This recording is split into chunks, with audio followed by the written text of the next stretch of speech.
बोलिए बंदी छोड़ सतगुरु साहिब कबीर की जय, संत समाज की जय, भक्त जनों की जय। साहिब बंदगी, साहिब बंदगी, साहिब बंदगी। सतगुरु कबीर बीजक साखी प्रकरण साखी 341। है बिगड़ायल और का बिगड़ो नाही बिगाड़ो, घाव काहे पर घालो, जित देखो तित प्राण हमारो।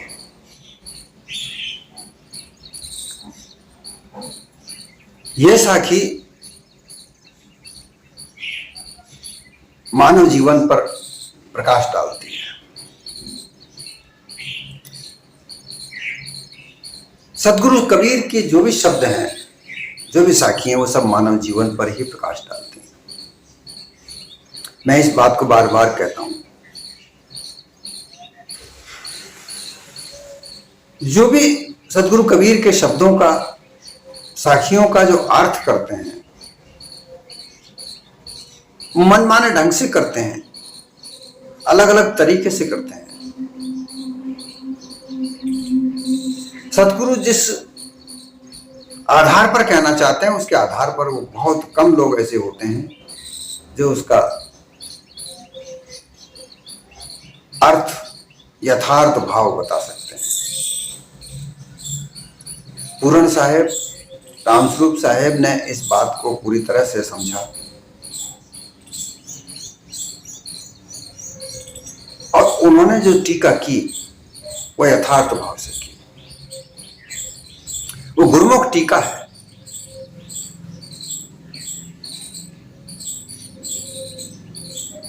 शब्द मायामुख, जीवमुख, ब्रह्ममुख, गुरुमुख, चार प्रकार के जो कहे जाते हैं। मायामुख में काल होता है, जीव मुख में झाई होती है, ब्रह्म मुख में, जीव मुख में संधि होती है और ब्रह्म मुख में झाई होती है। लेकिन सत्य यथार्थ भाव जो निकल कर आता है, सत्य सार जो निकल कर आता है, वो गुरुमुख से निकल कर आता है।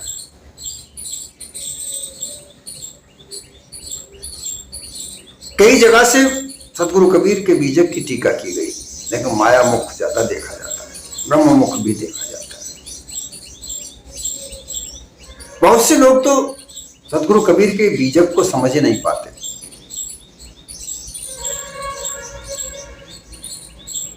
और कई लोग कबीर मंसूर को बीजक कहते हैं। कबीर मंसूर में ज्यादातर अनुराग सागर, मोहम्मद बोध, काफिर बोध ये जोड़ करके नारायण दास और चूड़ामणि ने जो कबीर सागर लिखा, उसके कुछ भाग जोड़ करके उसे इतना बड़ा ग्रंथ बना दिया और लोग उसी को सुषम वेद कहने लगे, जबकि ये गलत है। उसमें सतगुरु कबीर की वाणी एक भी नहीं है। वो सब अनुमान कल्पना के आधार पर वहां कबीर को लेकर, कबीर ने ये कहा, धर्मदास ये पूछ रहे हैं, इस तरीके से एक अनुमान कहानी घड़ के और उसको लिखा। धर्मदास सतगुरु कबीर के शिष्य थे ही नहीं, ये सिद्ध हो चुका है। कबीरपंथी कोई संत होंगे उस समय जिन्हें जिंदा बाबा कहा जाता था, और कबीरपंथी थे इसलिए उनको कबीर भी कहा जाता था। उनके साथ में उनकी वार्ता हुई होगी, लेकिन उन्होंने भी झूठ बोला अपने व्यापार को चलाने के लिए। चूड़ामणि और नारायण दास ने झूठ बोला कि उनको कबीर के दर्शन हुए थे। इसी तरीके से गरीबदास उसने भी झूठ बोला कि मुझे कबीर के दर्शन हुए। रामपाल भी झूठ बोलता रहा कि मुझे कबीर दर्शन हुए, मैं साक्षात कबीर हूं। उनके अनुयायी भी कहने लगे कि हमें तो कबीर के दर्शन हुए। ये दर्शनवादी जो विचारधारा है ये पाखंडों की है। पाखंडी लोगों ने इस विचारधारा को 600 ईस्वी के बाद चलाया और 1200 ईस्वी तक ये दर्शनवादी विचारधारा पूरे भारत पर फैल गई। और जो सार शब्द थे, सार ज्ञान था, वो मिट गया और अनुमान कल्पना की वाणियां इस भारत में फैल गई। इसलिए बहुत समझना बहुत मुश्किल है।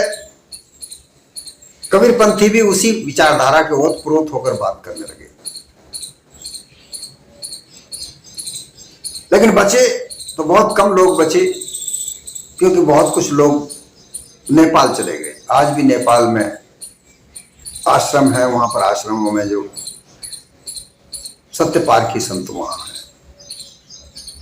और वहीं से पूरण साहेब, रामस्वरूप साहेब उस सत्य सार को लेकर आए और उन्होंने बहुत सार, यथार्थ सार के आधार पर बीजक की टीका लिखी,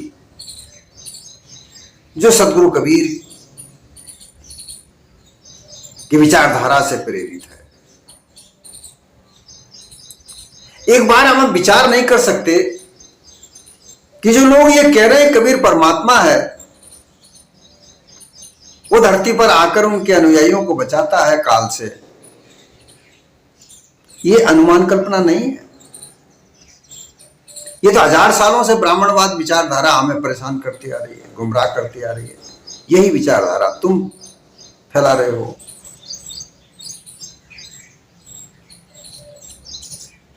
अवतारवाद की कथा एक अनुमान मनगढ़ंत कथाएं है, जिसे लिख कर पूरे भारत में काल संधि झाई की वाणियां फैलाई, और उन्हीं का विरोध सदगुरु कबीर ने अपने जीवन में किया। 96 पाखंड जो उन्होंने सतगुरु कबीर ने बताया, समझाया, उसके ऊपर ध्यान किसी का नहीं जाता कि जिस बात का सतगुरु कबीर ने विरोध किया, सतगुरु कबीर ने जिस पाखंड को उजागर किया, उसी के ऊपर तुम चल रहे हो।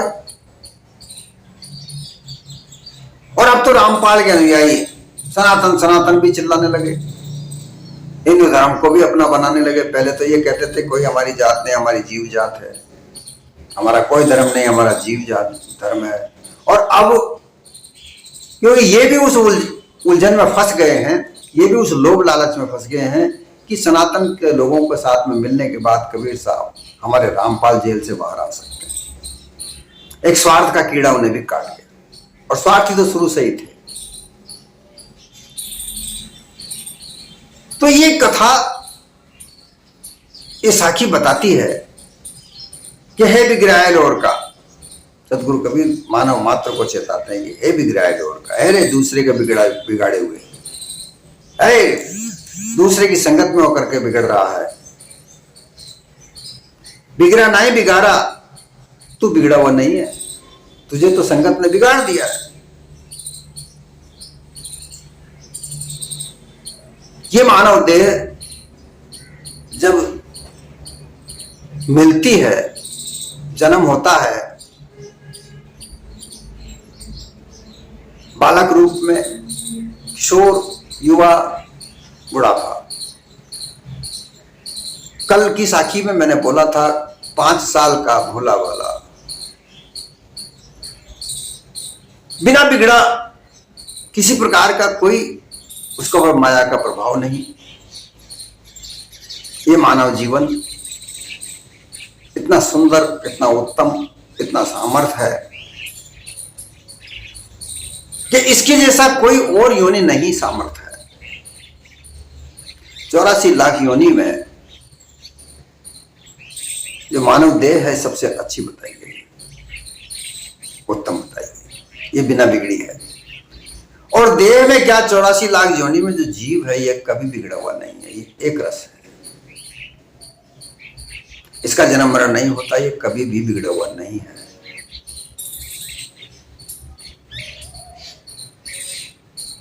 परंतु ये इस मानव देह में आकर ही बिगड़ता है।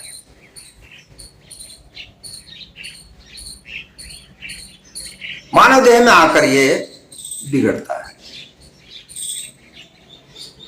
और जानवरों को देखो, पशुओं को देखो, पक्षियों को देखो, उनकी प्रवृत्ति, प्रकृति, उनके कार्य जैसे हैं वैसे ही रहते हैं। कुछ पशु, कुछ पक्षी ऐसे होते हैं जिनको पाला जाता है, उनको ये मानव अपनी आदतों के अनुसार ढालता है, लेकिन वह फिर भी पशु पशु ही रहता है। लेकिन इस मानव में हर तरह की क्षमता है। लेकिन ये सामर्थ्य सारे संसार की भोग वस्तुएं, उपयोगी वस्तुएं इसी ने निर्माण की, बहुमूल्य पदार्थ इसने निर्माण किए।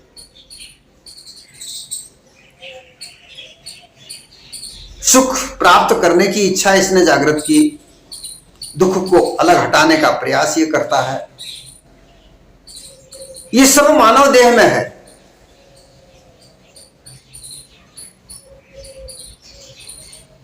और ये इसीलिए बिगड़ा हुआ है। बिगड़ा, ये तो कभी भी बिगड़ा हुआ नहीं है, लेकिन दूसरों के कहने से ही बिगड़ता है। परोक्ष और अपरोक्ष। परोक्षता का तात्पर्य होता है कि कोई दूसरा कहे, सिखाए। अपरोक्षता का तात्पर्य है कि जो सिखाया गया है उसे धारण करके वैसा अपने आप में बन जाए। अब परोक्ष और अपरोक्ष ज्ञान भी है और अज्ञान भी है। तो ज्यादातर जो संगत होती है वो अज्ञान के आधार पर होती है, अविद्या के आधार पर होती है। अविद्या और अज्ञान के आधार पर जो संगत होती हैं, अगर उनमें ये मानव लगता है तो वैसा ही बन जाएगा, बिगड़ जाएगा। देख देख कर सिखाने कैसे, जैसे बहुत सी चीजें देख देख कर सीखी जाती हैं। जो दक्षता आती है, हुनर सामने आता है हमारे हाथ में, वो देख देख कर सीखा जाता है। जिसे प्रैक्टिकल भी कहते हैं। किताबों में कोई चीज बनाने की विधि लिखी होती है, उस विधि को पढ़कर सीखा नहीं जा सकता। उस विधि को कैसे कार्य करते हैं वो किसी अनुभवी आदमी के सामने करते हुए देख करके सीखा जाता है। यह परोक्षता होती है। और यही परोक्षता संगत के आधार पर बनती है। कोई जुआ खेलता है तो पत्ते कैसे लगाते हैं, कैसे खेलते हैं, किसी के साथ में बैठकर सीखा जाता है। वो सीख जाता है, फिर सीखते सीखते वही खिलाड़ी हो जाता है, वही अपरोक्षता को प्राप्त कर लेता है। इसी तरीके से कई कई संगत, हजारों तरह की संगतें हैं। उन संगतों के साथ में लगकर, उनके साथ को उठकर बैठकर दूसरों का सिखाया हुआ ये मानव देह में ये चेतन स्वरूप जीव बिगड़ गया, ये बिगड़ायल हो गया। किसी दूसरे का सिखाया गया तोता बन गया। जिस तरीके से तोते को सिखाया जाता है राम बोलो राम बोलो, वो राम राम बोलने लगता है। इसी तरीके से इस चेतन स्वरूप जीव को इस नरदेह में दूसरे लोग, गुरुआ परपंची लोग सिखाते हैं, वही वो सीखता है। उन्हीं मान्यताओं का अध्यास इसके हृदय में जमता है। बिगड़ो ना बिगाड़ो, तू तो कब का बिगड़ा, कब बिगड़ा तू? अरे तू बंधनों में कब आया? तू तो निर्बंधन है। ये चेतन स्वरूप जीव हमेशा निर्बंधन रहता है, ये कभी नहीं बिगड़ा। लेकिन इन दूसरों के कहने मात्र से, सुनने मात्र से, उनकी संगत में लगकर बिगड़ गया। बिगड़ने का तात्पर्य क्या हुआ?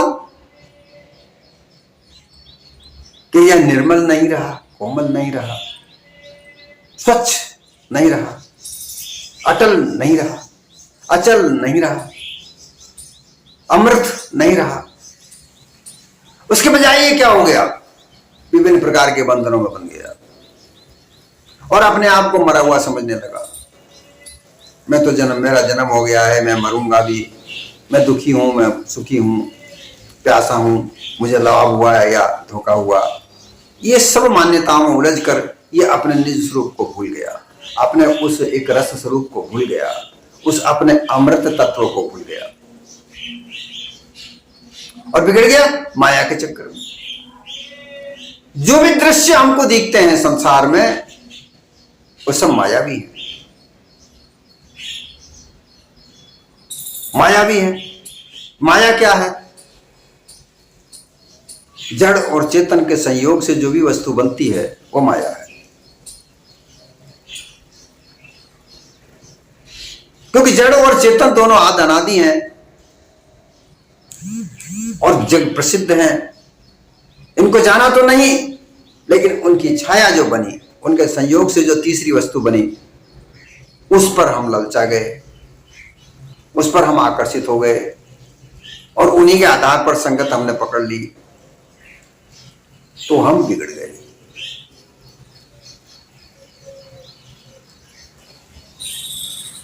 ये बिगड़पना हमारा आवागमन का चक्रव्यूह का वाणी जाल का कारण बना।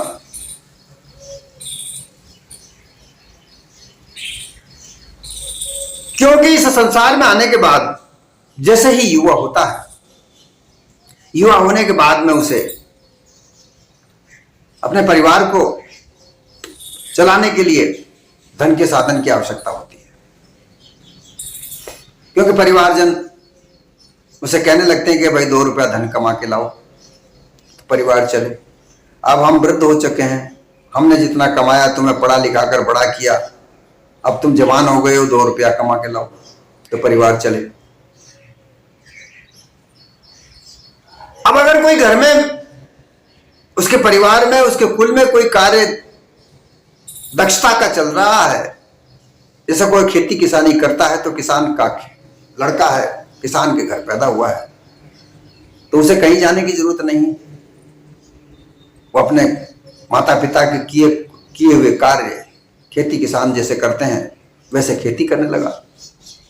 लेकिन मन उलट गया, उचट गया कि नहीं, मैं खेती नहीं करूंगा, मैं इंजीनियर बनूंगा, डॉक्टर बनूंगा, मैं ये बनूंगा, वो बनूंगा करके वो पढ़ने लगा।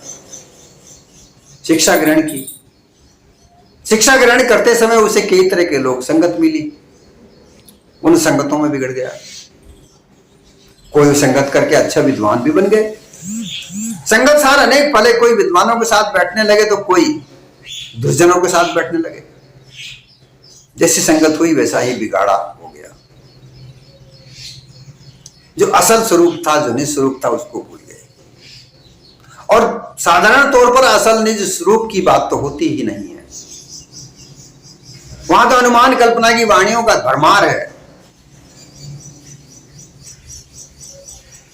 गुरुमा प्रपंच अपने मत पंथ को चला चला करके लोगों को गुमराह करते हैं।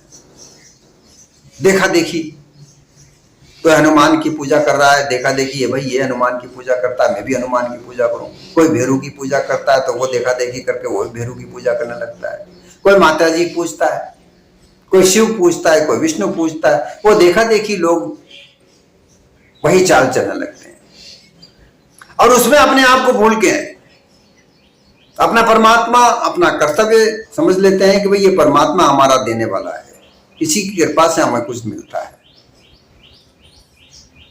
ऐसा लोग समझ समझ कर अपने निस्वरूप को भूल गए कि तुम क्या हो, तुम्हारी सामर्थ्यता को भूल जाते हैं और अल्पज्ञ होकर हम क्या कर सकते हैं, जो भी करने वाला है, जो ईश्वर करता है। ऐसी अध्यास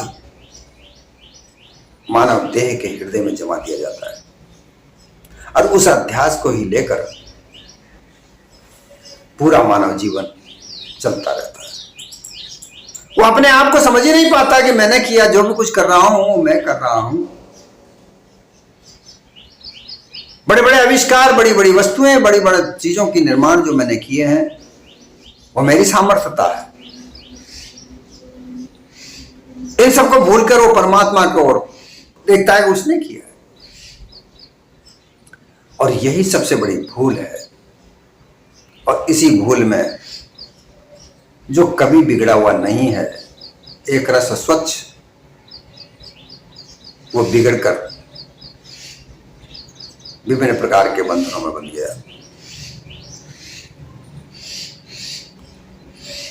अब जब बंधनों में बन जाता है तो वहां लोभ, लालच, काम, क्रोध सब आ जाता है। लाभ हानि आ जाती है। लाभ मिलता है तो बहुत अच्छी बात है, और हानि होते ही दुख होता है कि मुझे हानि कैसे हुई, किस प्रकार से हुई। फिर वो कारण ढूंढता है कि मुझे हानि हुई तो कैसे हुई, मुझे किसी प्रकार का दुख नहीं होना चाहिए, कैसे हुआ। तो कारण पता चलता है कि कोई उसका विरोधी है। तो फिर उस विरोधी को हटाने के लिए कई तरह के कार्य किए जाते हैं। क्रोध जागृत होता है, मार काट मचती है, द्वंद्व मचता है, लड़ाई झगड़े होते हैं। तो तीसरा जो भाग इसका कहता है, घाव काई पर डालो। भाई एक दूसरे के ऊपर घात खेलते हैं लोग, जिसमें मत पंथ के चलाने वाले लोग तो बहुत घात करते हैं। उनका मत नहीं चलता तो अपने मत को चला, दूसरा मत को ये ज्यादा चलता है तो उसको गिराने के लिए कई तौर तरीका अपनाते हैं। वो जन समुदाय को भड़का भड़का कर एक दूसरे के विरुद्ध करते हैं, लड़ाई झगड़ा करते हैं, उन्माद फैलाते हैं। तो साहब यहां कह रहे हैं, भाई ऐसा करके तुम क्या करना चाहते हो? तुम जरा सोचो तो सही कि किसी भी मत पंथ का चलाने वाला आदमी वो लोभी लालची है, वो तो ऐसा ही रहेगा, वो एक दूसरे को मारकाट मचाता ही रहेगा। तुम उसके कहने मात्र से तुम उन्माद क्यों मचाते हो? मानव मात्र एक आदमी है, मानव मात्र एक जात है, और मानव में सभी में एक प्राण है। सब एक प्राण से चलते हैं। सभी में जो प्राण वायु चलती है वो एक ही हवा है। तो फिर तुम दूसरों के ऊपर घात फैला करके एक दूसरे को मारकाट क्यों मचाते हो? किस पर घात मारते हो? सब तुम्हारे ही तो है। लेकिन ये कब जागृत बात होगी? ये जागृति कब आएगी? जब हृदय में दया होगी। दया बगैर ये बात नहीं समझ सकते, क्योंकि लोभ और लालच घेरे हुए खड़ा है। काम क्रोध वहां पर तुम्हारे पहरेदार हैं। वो तो मारकाट मचाएंगे, उन्माद खेलेंगे। हमारा धर्म क्यों नहीं चल रहा, हमारे धर्म के अनुयायी कम क्यों हो रहे हैं, बहुत सी बातें सामने आती हैं।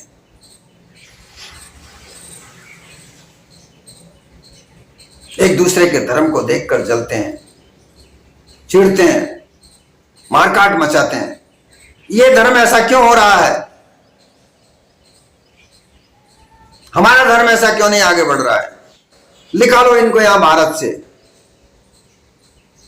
ये उन्मादपना, वैमनस्यता फैलाना, ऐसी स्थिति कब बनती है जब हृदय में दया नहीं है।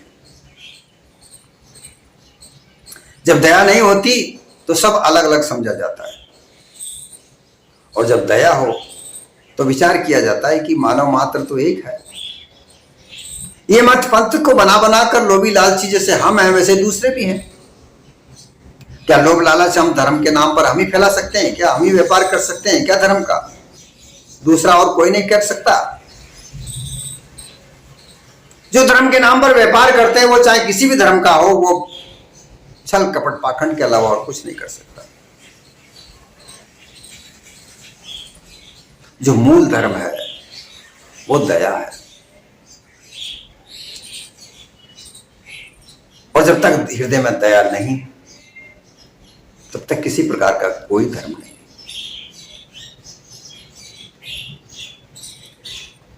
और जहां धर्म है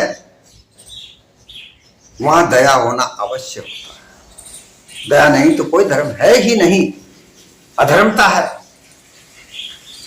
और जहां अधर्म है वहां किस प्रकार का मानव, वहां तो पशुता है। पशुता को लेकर धर्म का प्रवाह चल नहीं सकता।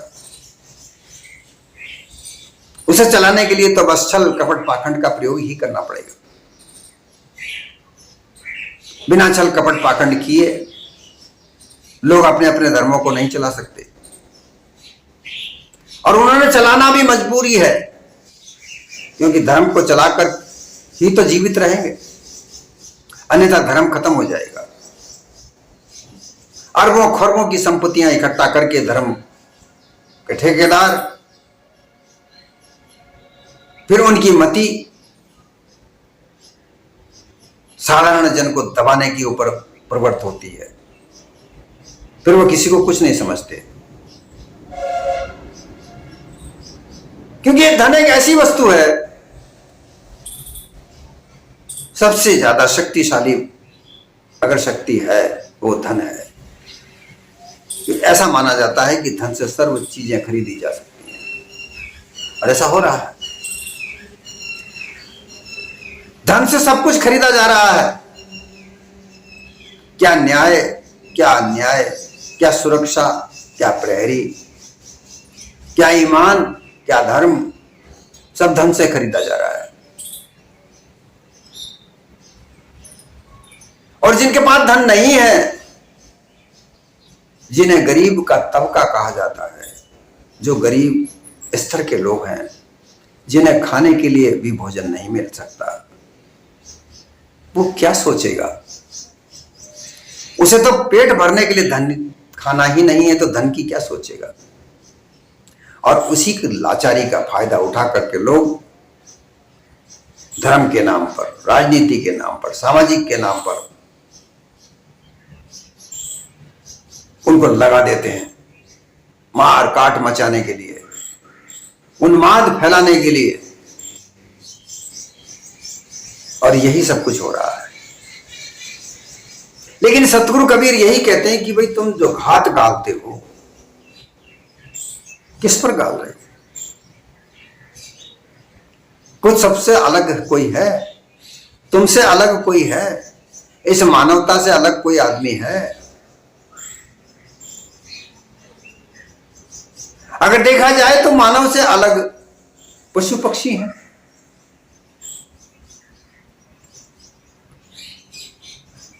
वो पशु पक्षी भी प्राणी हैं। यहां साहब एक बात बोल रहे हैं कि सब में प्राण हमारा, जिसे देखो तित प्राण हमारा। जहां भी देखो, 84 लाख योनियों में जहां देखो, उनमें सब में प्राण है। तो उसे सब में प्राण स्वरूप अपना समझो, तभी बात समझ में आएगी। और जब ये बात समझ में आ जाएगी तो तुम अपने आप को समझ जाओगे कि हम बिगड़े हुए नहीं हैं। अमर, अविनाशी, अटल, अचल, अमर जो चेतन स्वरूप जीव है, उसका स्वरूप यही है।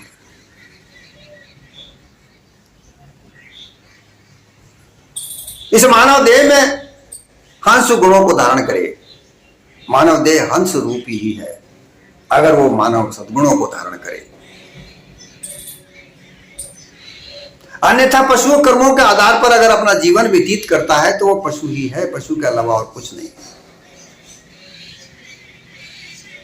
और जब पशुता सामने आती है, पशुता का जीवन जिया जाता है, तो वहां फिर सबको अलग अलग भिन्न भिन्न समझा जाता है। ये मेरा है, ये उसका है, ये उसका है, अलग अलग समझा जाता है। और जब पशुता त्याग कर जब मानवता पर आया जाता है, मानवता के गुणों को धारण करता है, तो सब जगह एक समान नजर आता है। जैसा मैं हूं वैसा वही है। अब अलग अलग गुरुआ प्रपंचियों की समझ उनके अंदर होती है, उस समझ से अलग अलग मतभेद बनते हैं। लेकिन जहां दया है वहां दिल में भेद नहीं पैदा होते। हृदय में भेद नहीं पैदा होते। जहां दया होती है वहां सर्वत्र एक ही धर्म होता है, मानवता का धर्म होता है। और जहां मानवता का धर्म है वहां सर्व शांति है। और वहीं इस मानव की सर्वश्रेष्ठता नजर आती है।